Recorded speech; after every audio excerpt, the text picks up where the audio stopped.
Hello and welcome to another episode of Mole in the Morning and your gaming news. This is for October 24th in 2022.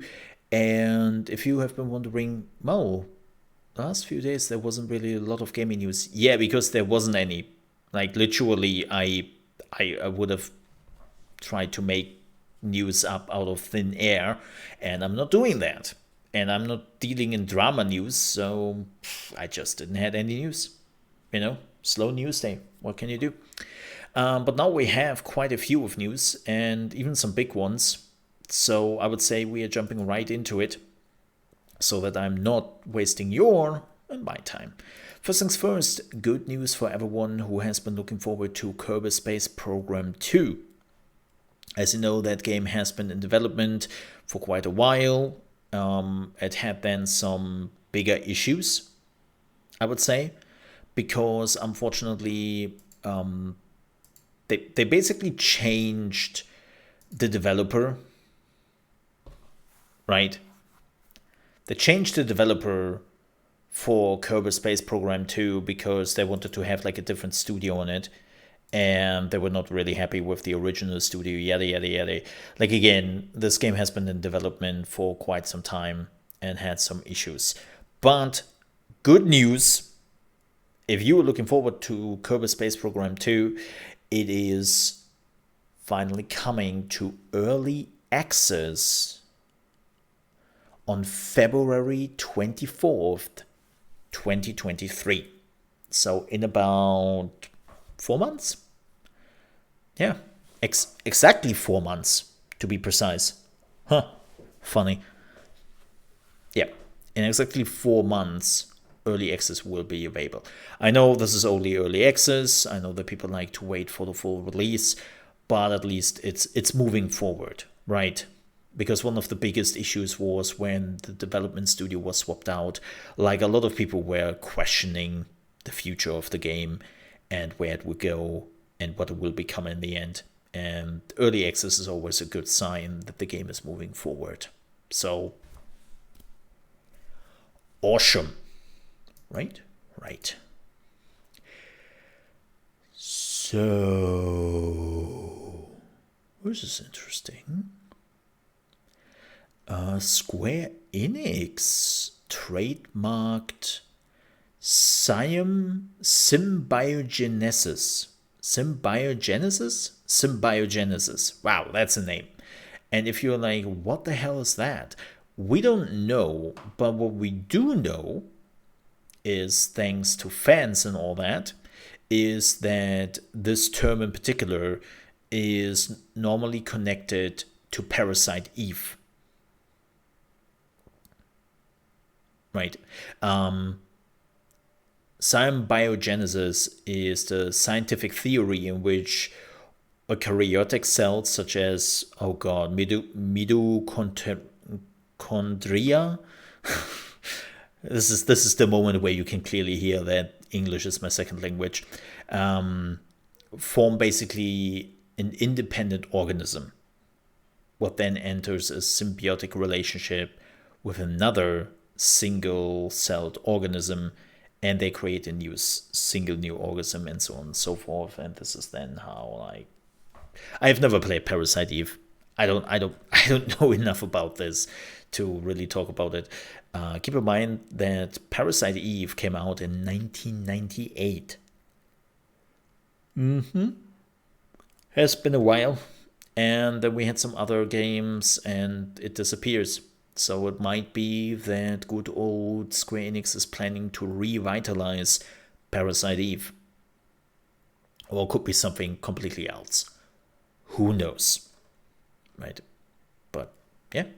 Maybe they have seen that horror games have kind of a comeback right now. Like we get so many horror games, right? We get Silent Hill, more Resident Evil.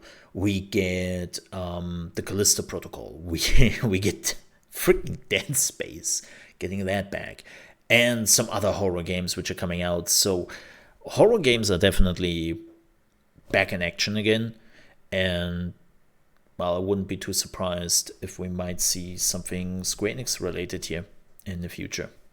So We have to see. I will definitely keep you posted for whatever is going on.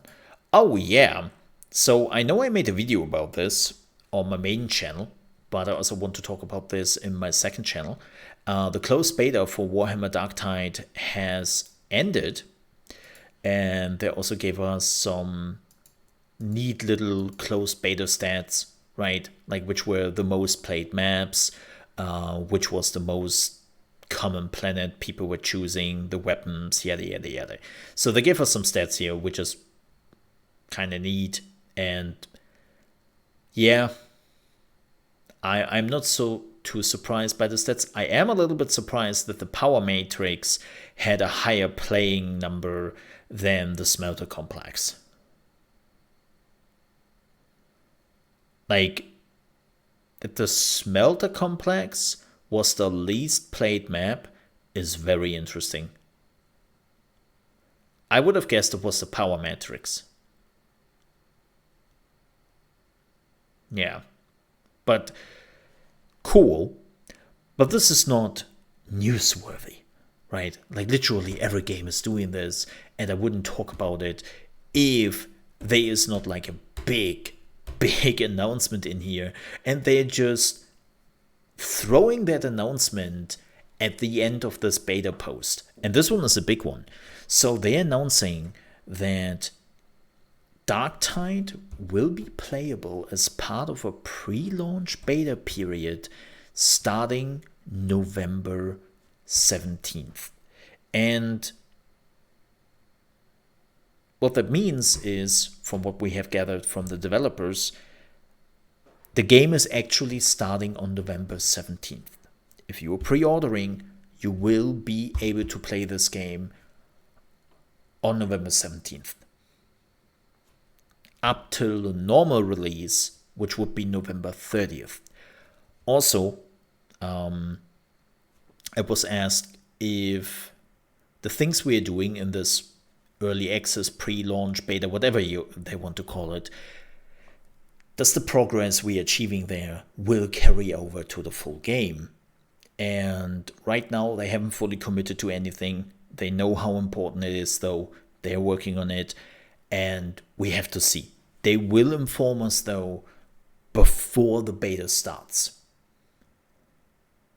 So even if they're informing us on the 16th and then on the 17th the beta starts, that's completely fine in my book. But yeah, so they basically moved the release forward by 2 weeks, which I think is a good thing to do. Like, here's the thing. I said it in my other video. I love Fat Shark. I think that Vermintide 1, Vermintide 2 are excellent games. The community loves them. They did a fantastic job with it. I don't have anything to complain about those two games when it comes to the games themselves. What I can complain about a little bit was the releases. Don't get me wrong, but Fat Shark has a history of could be better releases. Like it's not like Cyberpunk level or anything crazy like that. No. What I mean is they sometimes have some server issues.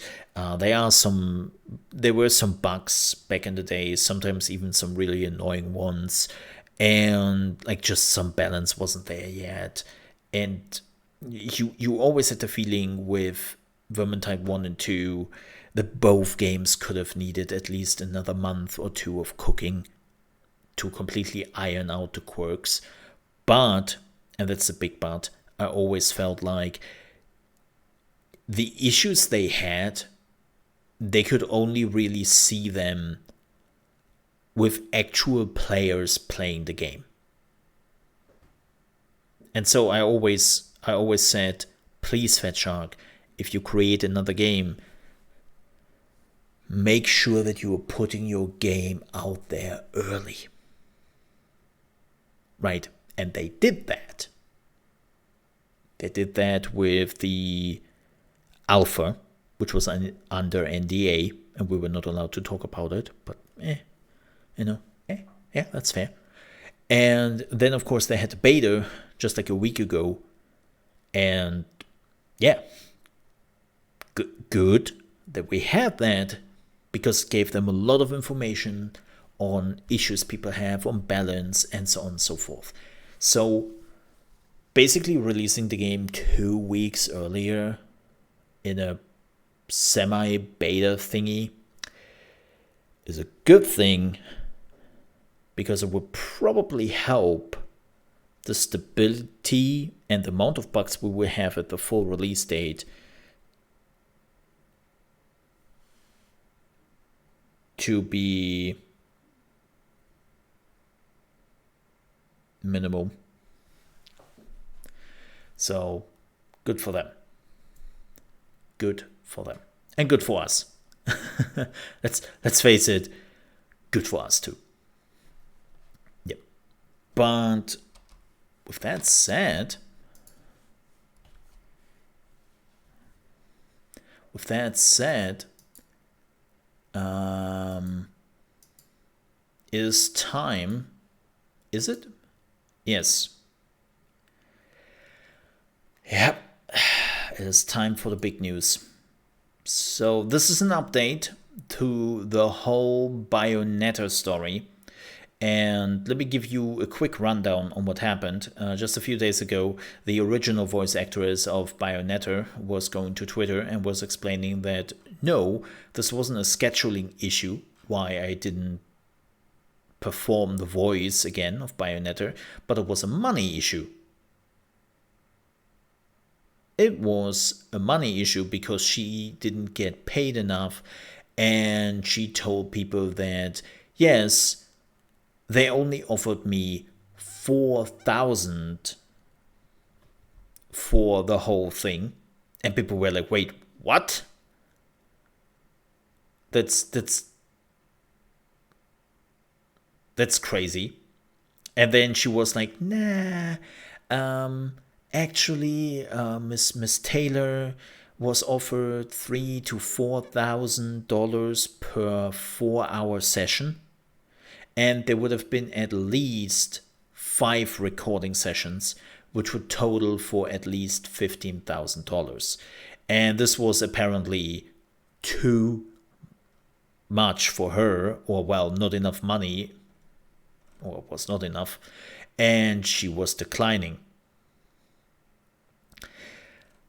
Now, it turns out that there was quasi a lie, and journalists like Jason Schreier actually dig deeper, and it turns out no, that's not the case. And then Miss Taylor was going to Twitter to defend herself, but also approving the points Jason Schreier made in his newest article. And let me show you this. Let me show what she wrote. As I posted on part 3 of my video thread, I explained that their first offer was too low. Yeah, but you have not really explained what that entailed. That offer was $10,000 total. Remember, this is a $450 million franchise, which is... Where did she get those numbers? I then wrote in Japanese to Hideaki Kimiya asking for what I was worth. I thought that as a creative, he would understand. He replied saying how much he valued my contribution to the game, how much the fans wanted me to voice game. He offered an extra $5,000. This is, by the way, an error. It was another $5,000. So I declined to voice the game. Then I heard nothing from them for 11 months. Then they offered me a flat fee to voice some lines for $4,000, which was apparently a cameo because they already had another voice actress. Any other lies, such as the $4,000 for 5 sessions, are total fabrications. And then she was also going on and rambling that basically this is a ploy by the big corporations, And it's really unfortunate that Jason Schreier is playing that tune. So a few things here. All right, lady. So they were apparently offering you say 10,000 in total. And then they did go up to 15,000 in total. Apparently that's not true. Apparently she was offered 15,000 per session. So she is still omitting facts here. So they had 5 sessions, a 15,000. I think that's a pretty good amount of money. I think that's a pretty good amount of money they offered her there. And that she was omitting those facts and that she was not talking about those facts. Even if it was 15,000 in total, like for what? 20 hours of work? Like, if somebody wants to pay me 15,000 for 20 hours of work, I'm here. If I would get paid $15,000 for 20 hours of streaming,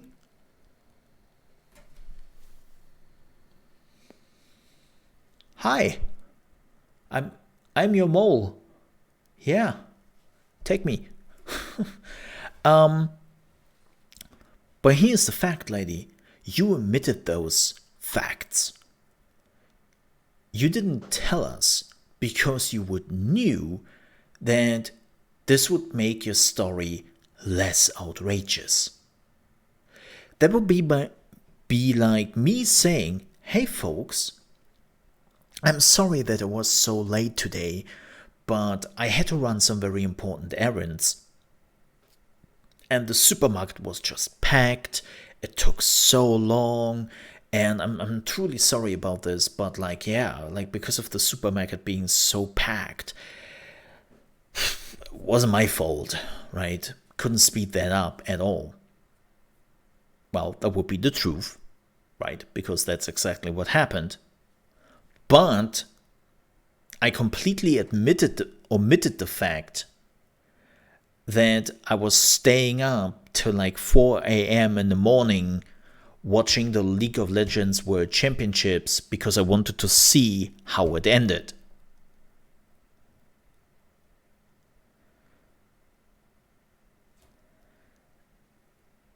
And it's that's that small little important information which completely changes the story, right? From, hey, the supermarket was completely packed. That's why I was so late. To, well, I was also up all night watching the League of Legends World Championships, and this is why I woke up pretty late today. So the first part I told you wasn't a lie. I just didn't told you the other part. And that's basically what she does here. She only gives us information if absolutely necessary, and she cannot hide it anymore. And it's nah, I'm not playing that game. No. Can it? That is a stupid game. And also, the last part is throwing Jason Schreier under the bus here and making him look like that he is working for the publishers and the corporations is the dumbest thing you can do. Jason Schreier is one of the most blacklisted person in the video game industry, and there are literally workshops out there for companies that when Jason Schreier is sending you an email, you pretend you are not there. So that she is basically trying to say here that, Yes. Also, Jason Schreier is supporting the corporation here. It's like,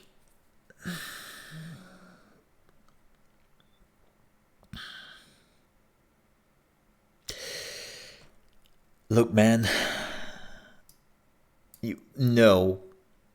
I'm sorry, but no. No. It doesn't work. Like there's a lot of people. You can definitely pretend that they are working for big corpo, right? But Jason Schreier, definitely not. He is despised. Yeah. So,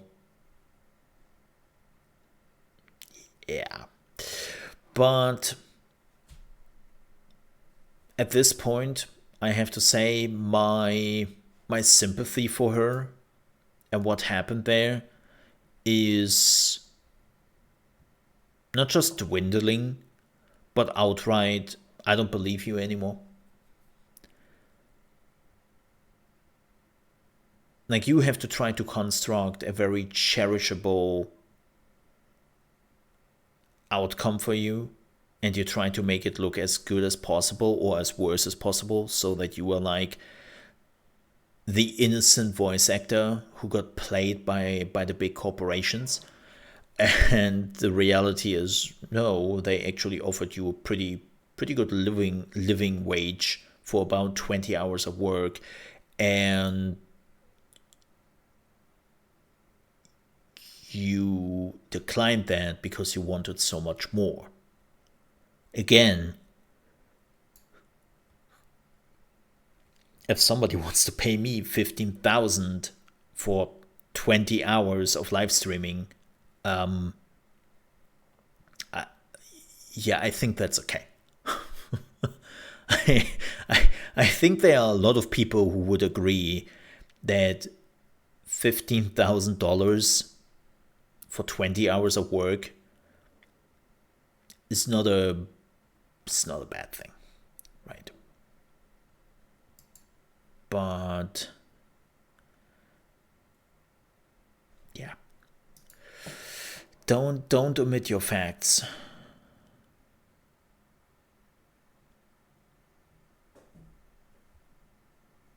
Yeah, like that is omitting the facts, and I see that as lying. But I'm also like very strict on lying. Like, I see also white lies as issues. So, but that's just me. But yeah. Yeah. All right. But with that said, we are done with the gaming news. That's it. And we will be back tomorrow, hopefully. Probably, because let's be honest here, the game industry just cannot help themselves. And then I will talk to you there. If you enjoyed this video, please don't forget to like, and also make sure to check out my main channel, which is youtube.com/@ChaosMole, where we are also streaming and recording this every morning at 8 a.m. ET, that is 1 p.m. UK time and 2 p.m. Central European time. And then afterwards, we're playing some video games. So with that said, thanks so much for watching. Hope to see you next time. Stay safe.